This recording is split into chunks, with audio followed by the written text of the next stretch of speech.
We'll start off with Mike Trudell.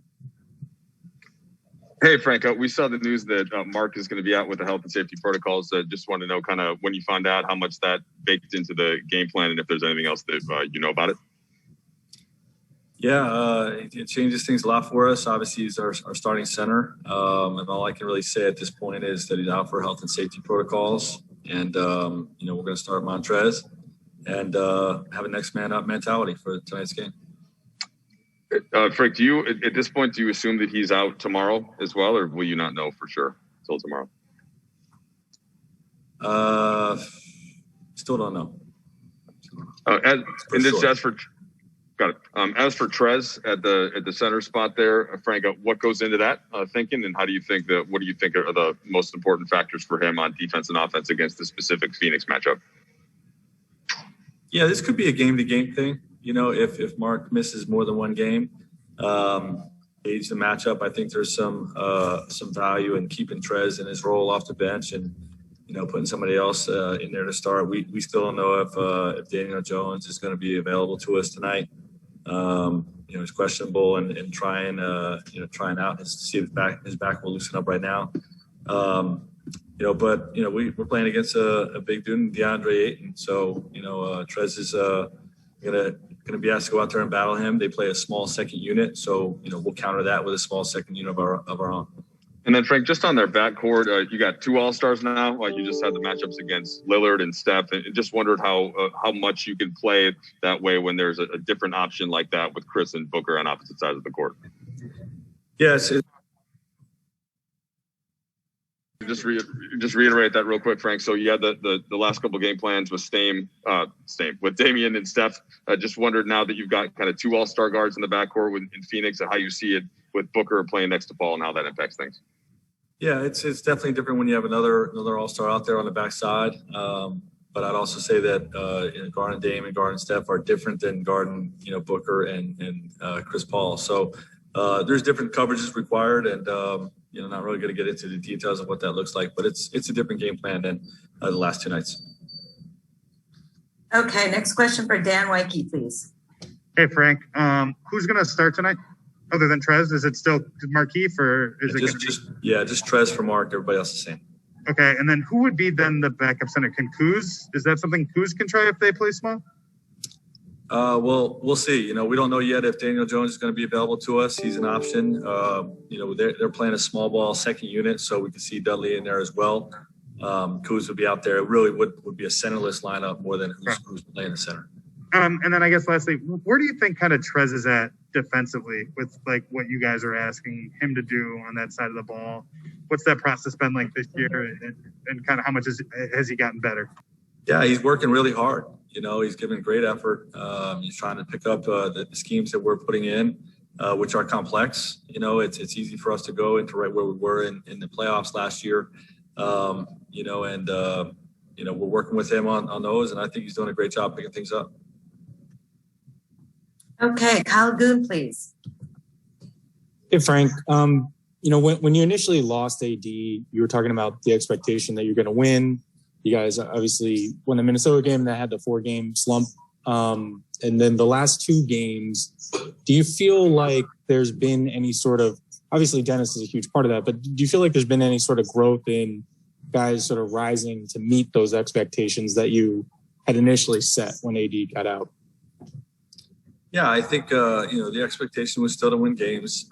We knew there would be a potential adjustment period, which, we could win with, figuring things out, or we lost a couple with figuring things out. But we knew we were going to have to figure things out for a few games and have an adjustment period. We did, and don't feel like we've solved all our problems because we won 2 in a row.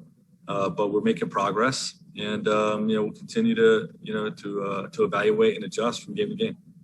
And just as a follow-up, is there do you feel like maybe you're more prepared to endure a loss of a guy like Mark for, however many games now than you were maybe even 2 weeks ago?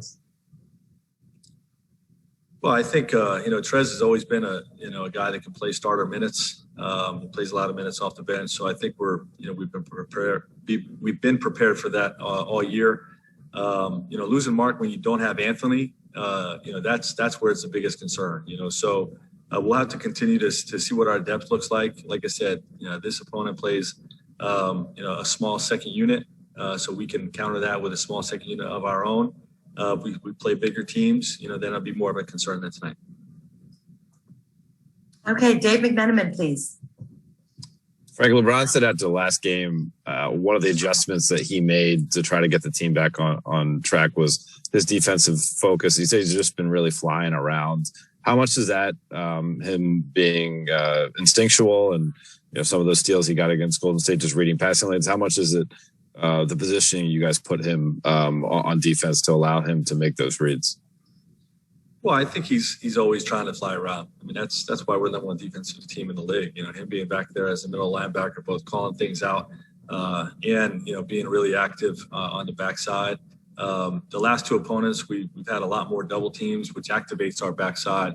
I think it's a combination of the scheme that we were in plus his mindset to pick things up on that end and shift a little bit offensively with what he's doing to try to help our team get going. And I think it's been highly productive on both sides of the ball.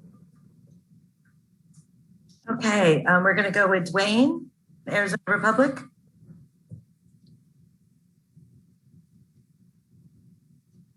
Okay, Corey Harrison, please. Sorry about that. I was trying to find a mute button. Coach, when you mentioned Damian Jones, you was talking about his back, right? Yep. Okay, and just to follow that up, you talked before the season about Phoenix and you were expecting them to be a force in the West and have a great team. What have you seen, though, on film when watching them that's led to the kind of year that they're having so far? Well, I think Chris Paul's put his imprint on a really youthful and talented group, and Monty Williams has done a phenomenal job, with schemes on both sides of the ball. They're top 7 in offense and defense. I feel like we've been saying this every game that we played over the last 10 days or so, but we're playing the hottest team in the league. This team's won 14 out of their last 17 games. So you got a team that's 14-3 coming in here, playing great basketball on both sides of the ball. And as I, like you mentioned, that I predicted that they would be one of the top teams in the West.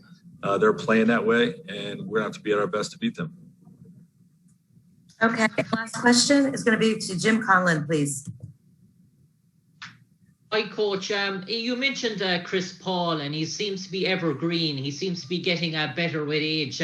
40 assists in the last 3 games alone. And himself and Devin Booker, do you think this Phoenix Suns team is like the team that they had with Steve Nash and Stoudemire and Marion? Is it that good? Well, I think they can be that good. Obviously, they're very different, different skill sets, different talent levels, a different system. But, I think they can be that good, the way they're playing. Like I said, they've won 14 out of 17 games. So, if you take that over the course of a season, you're one of the best teams in the league. So I do think they can be that good, yes. All righty. And just checking, Mike, did you have one last question? Mike Trudell? No, sorry about that. I had the hand up still. My bad. No problem. All right. Thanks so much, Frank. Thanks, everyone.